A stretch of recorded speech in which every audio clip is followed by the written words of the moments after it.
한 달 동안 잘 지내셨나요? 여러분에게 선물을 주려고 가져오려고 했는데 깜빡했어요. 지난주에 그 말씀 암송하라는 거 여러분 기억하시나요? 시편 119편 말씀 혹시 외우신 분? 다행입니다. 제 선물이 날아갈 뻔했습니다. 청년이 무엇으로 그의 행실을 깨끗하게 하리이까? 오직 주의 말씀만 따름이니이다. 여러분, 믿음은 어떤 사람이 이렇게 정의를 내렸어요. 불확실함을 견디는 힘이다. 불확실한 사람일수록 남의 평가에 민감합니다. 불확실한 사람일수록 남의 눈치를 많이 봅니다. 그래서 내 안에 불확실함이 가득하게 되면은 내 삶을 살아가는 것이 아니라 사람들의 평가와 사람들의 소리에 따라서 내 길이 아닌 다른 길을 살아갈 수밖에 없게 되죠. 여러분, 그런데 마음속에 확신을 가져보신 적이 있으십니까?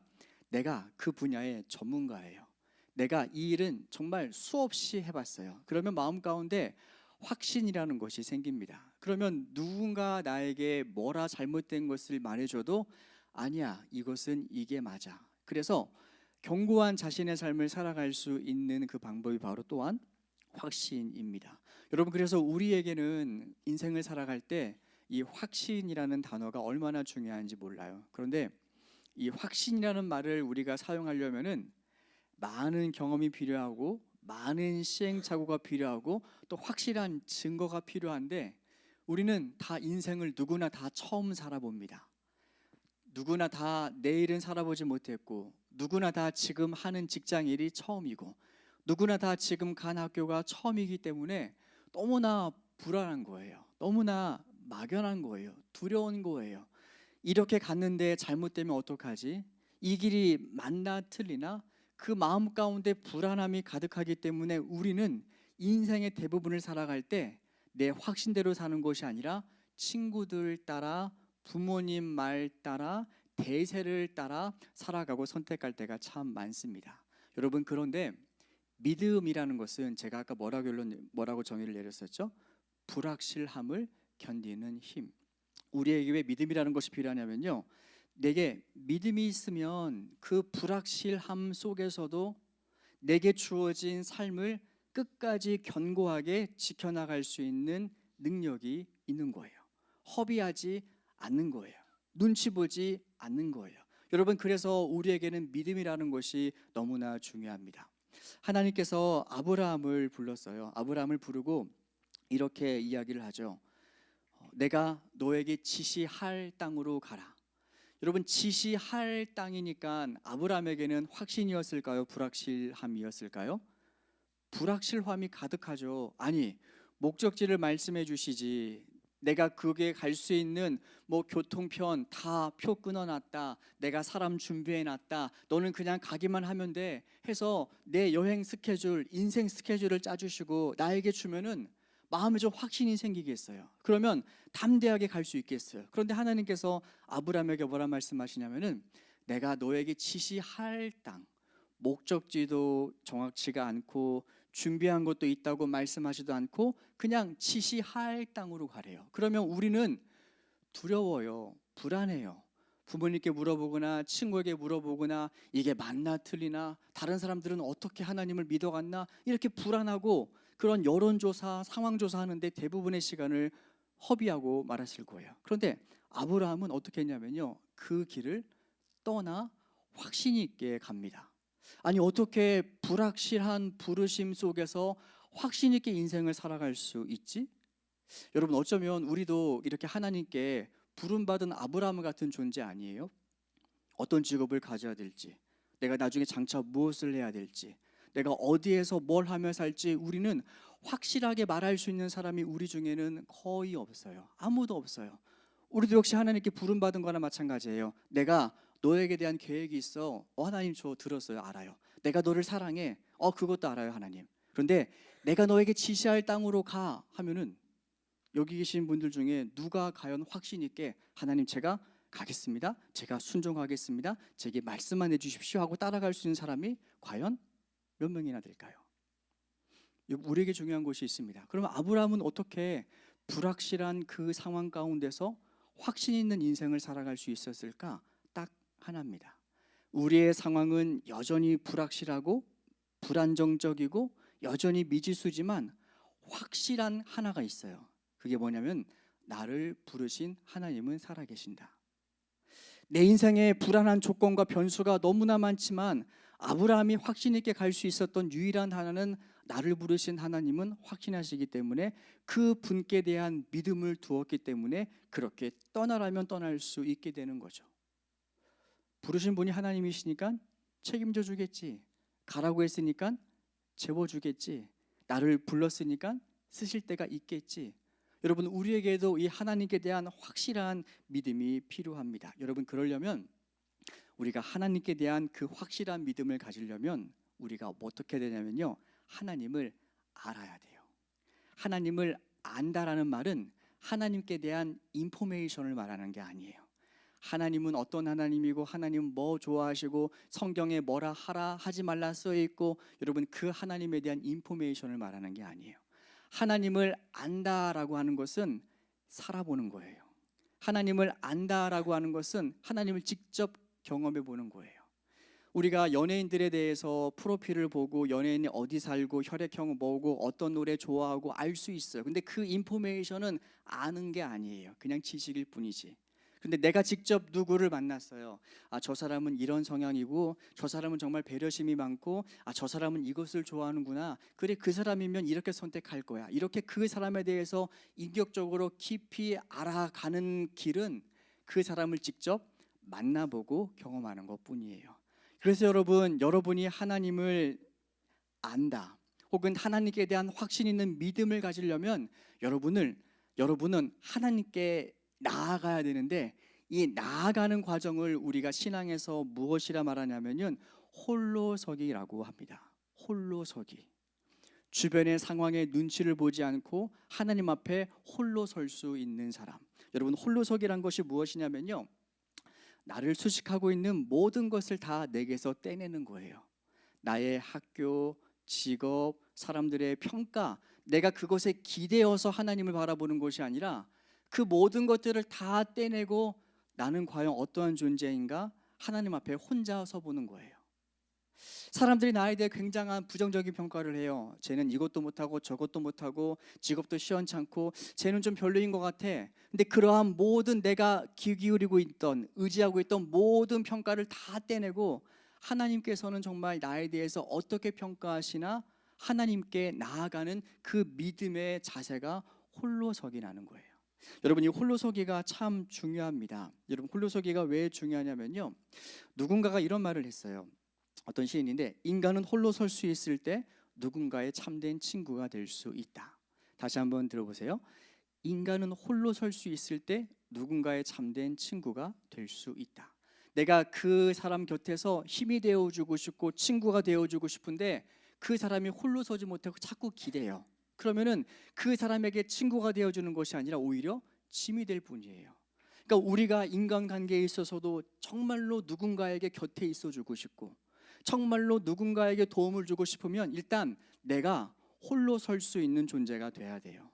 내 자신의 소신과 내 자신의 확신과 사람들의 눈치를 따라서 살아가는 인생이 아니라 정말 그렇게 홀로 설 수 있을 때 내가 그 사람에게 힘이 되어줄 수 있다는 거죠. 여러분, 신앙도 역시 마찬가지입니다. 하나님 앞에서 사람들의 기대거나 사람들의 평가가 아니라 정말로 하나님께 스스로 나아갈 수 있는, 홀로 설 수 있는 믿음이 있는 사람이야말로 정말로 하나님의 부르심에 쓰임받을 수 있고 누군가를 도울 수 있는 그러한 믿음의 존재가 된다라는 것이죠. 여러분, 그래서 우리 인생에는 홀로서기가 필요한데 여러분에게 이 홀로서기가 쉽지만은 않습니다. 우리가 성경을 보면은 하나님께서 우리를 홀로 세우기 위해서 하시는 작업들이 있어요. 그게 무슨 작업이냐면요, 내가 기대고 있던 것들을 하나씩 끊으시는 작업이에요. 돈을 의지했던 사람에게는 그 돈으로 감당할 수 없을 만한 일을 만나게 하십니다. 내가 사람을 의지했던 사람이면 그 사람에게 어떠한 배신과 그 사람에게 기대지 않고 외롭고 혼자만의 시간을 갖게 하십니다. 여러분, 우리 인생에 이러한 홀로서기에 하나님의 수업이 찾아올 때가 있어요. 근데 우리는 그때 해석을 잘 해야 돼요. 내가 무슨 죄를 지었나? 하나님 왜 나 미워하시지? 왜 내 인생 이렇게 어렵게 만드시지? 여러분, 그게 아니에요. 여러분의 인생 가운데 그러한 어려움이 찾아왔다면 하나님의 목적은 분명해요. 뭐냐면, 나를 홀로 세우시는구나. 내가 의지하던 직업, 학교, 사람, 재물, 나의 모든 환경을 다 끊어내시면서 너 그래도 홀로 설 수 있어? 너 그래도 하나님 의지할 수 있어? 여러분, 그것을 하나님께서 지금 우리에게 원하시는 거예요. 여러분, 우리 인생에 그 홀로서기의 시간이, 수업이 찾아오게 되면은 인간적으로는 굉장히 힘들어요. 외롭고 우울해지고 낙심이 돼요. 여러분, 그런데 그때 잘 서셔야 합니다. 그때 이 삶을 잘 해석하셔야 됩니다. 하나님께서 여러분이 미워, 너 싫어, 너 죄의 대가야, 이게 아니라, 하나님, 내가 지금 홀로서기 원하시는구나. 내가 의지했던 것들이 아니라 그냥 단독자로, 내 존재로 하나님 앞에 나아가기를 원하시는구나. 여러분, 이것을 분명히 아는 사람은 그 홀로서기의 시간에 하나님 앞에 정말로 견고하게 설 수 있는 사람이 된다는 것이지요. 오늘 우리가 읽었던 시편 42편은 고라 자손의 시예요.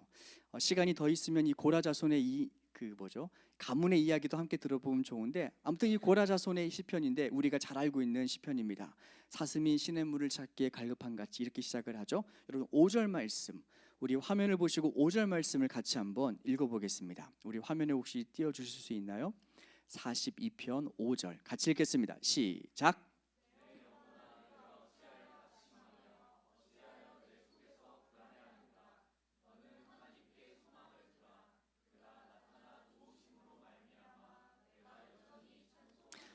네, 지금 시인의 삶에 큰 문제가 생겼어요. 낙심될 만한 일이 찾아왔어요.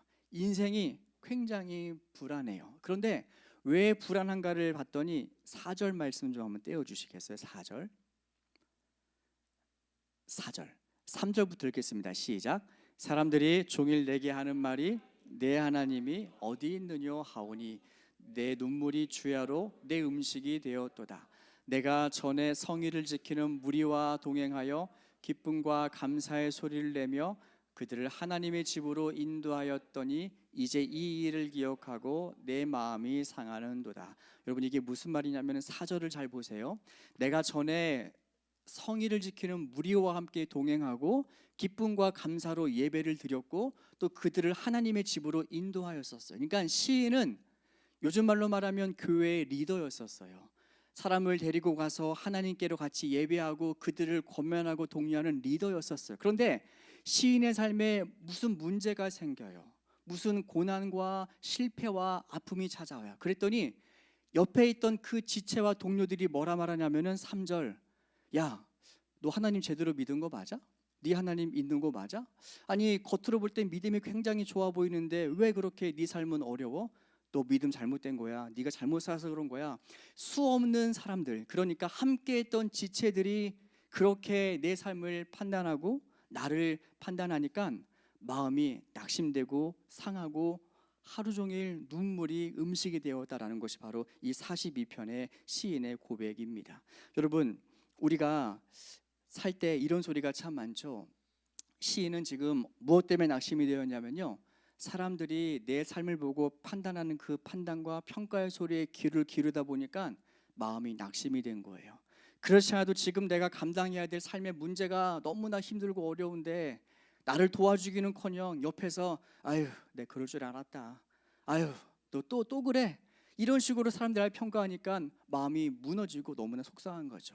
여러분, 그럴 때 우리는 대부분 깊은 우울감에 빠집니다.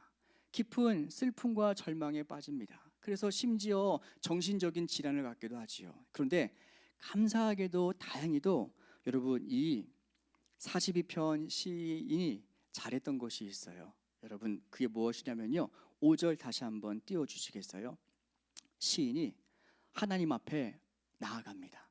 스스로에게 이렇게 말합니다. 내 영혼아, 자기 자신에게 말하는 거죠. 네 영혼아, 너 지금 왜 낭망하고 있어? 너 지금 왜 좌절하고 슬퍼하고 있어? 하면서 말하는 거죠. 너 지금 어디에다 소망을 두고 있었던 거야? 너의 직업에 소망을 뒀었어? 네 인기에 소망을 뒀었어? 아니면 네 가정, 네 부모님에게 소망을 두고 있었어? 너 어디에 소망을 두고 있었던 거야 하면서 시인이 자기 자신에게 말하죠. 너는 하나님께 소망을 두라고.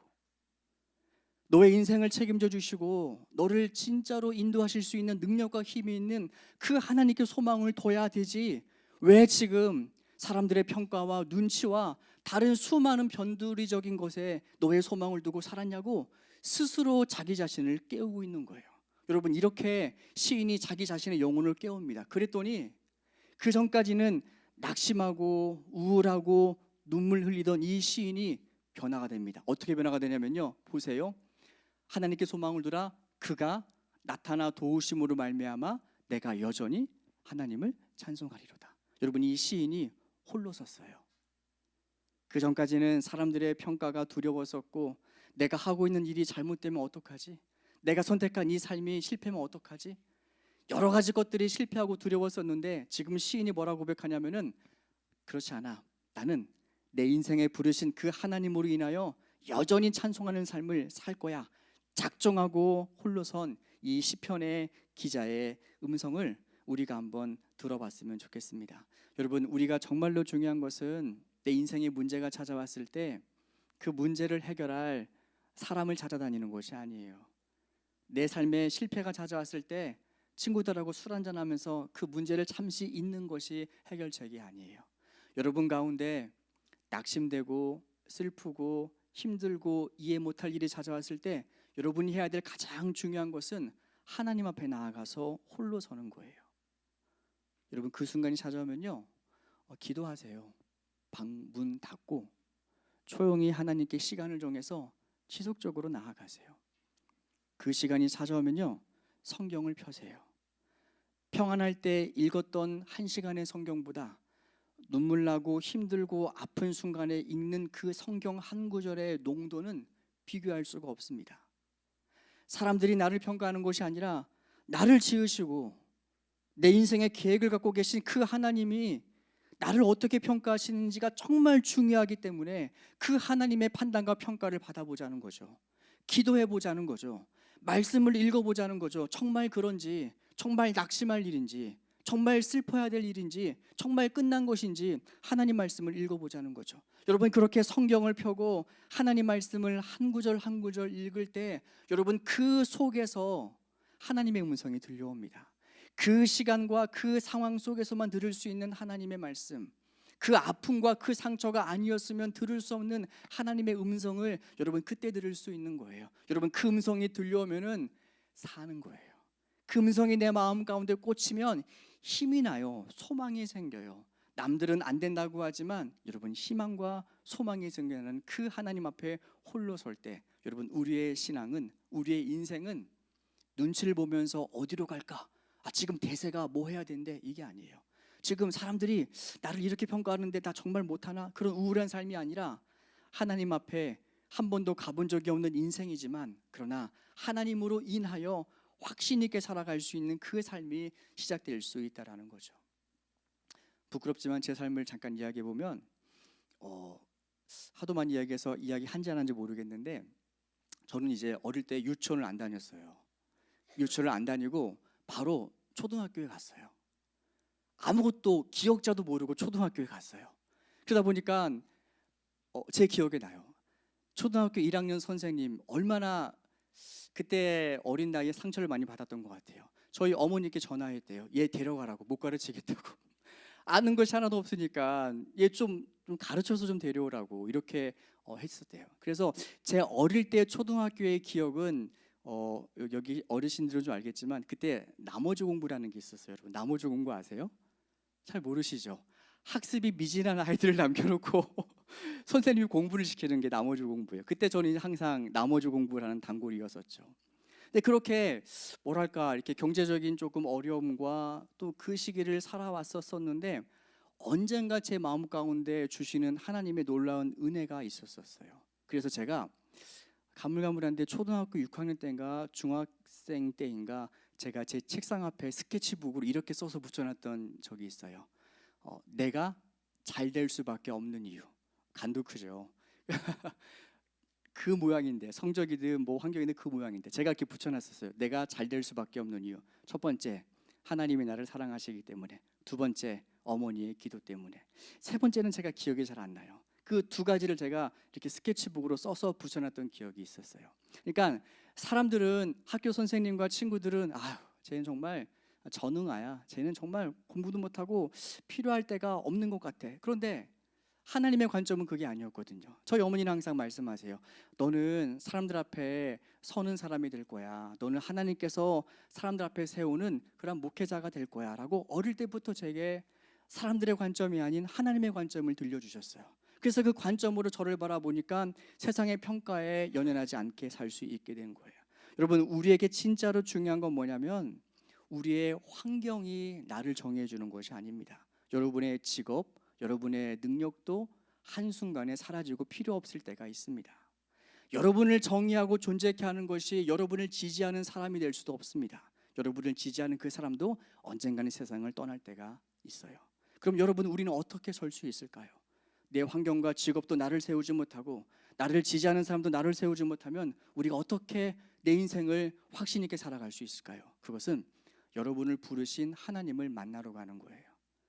여러분의 인생을 정말로 정의해 줄 수 있고, 여러분의 인생 가운데 진짜로 계획을 들려줄 수 있고, 사람들의 평가가 아니라 하나님의 평가와 판단을 받아보는 사람만이 여러분 인생을 신앙의 홀로서기를 할 수 있고, 그 사람만이 눈치 보지 않고 자신의 인생을 견고하게 한 걸음 한 걸음 내디며 살아갈 수 있는 거예요. 여러분, 그러기 위해서 하나님께 나아가십시오.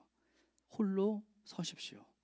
말씀도 정말 깊이 있게 한번 도전해보고, 내 인생에 슬픈 일이 찾아왔을 때 그냥 친구들 만나서 그냥 허허 웃다가 그냥 시간으로 때우지 말고 하나님께 나아가는 겁니다. 여러분, 그 시간을 통하여 하나님의 음성을 듣고 그 음성에 힘을 입어 한 걸음 한 걸음 내딛는 삶은 여러분 하나님이 정말로 책임져 주십니다. 우리 청년부, 우리 청년 공동체의 모든 성도들이, 모든 회원들이 정말로 하나님 앞에 홀로 설 수 있는 그 신앙을 가지고 확신 있게 살아가는 그러한 축복이, 그러한 은혜가 있었으면 좋겠습니다. 우리 이 시간 함께 기도하겠습니다.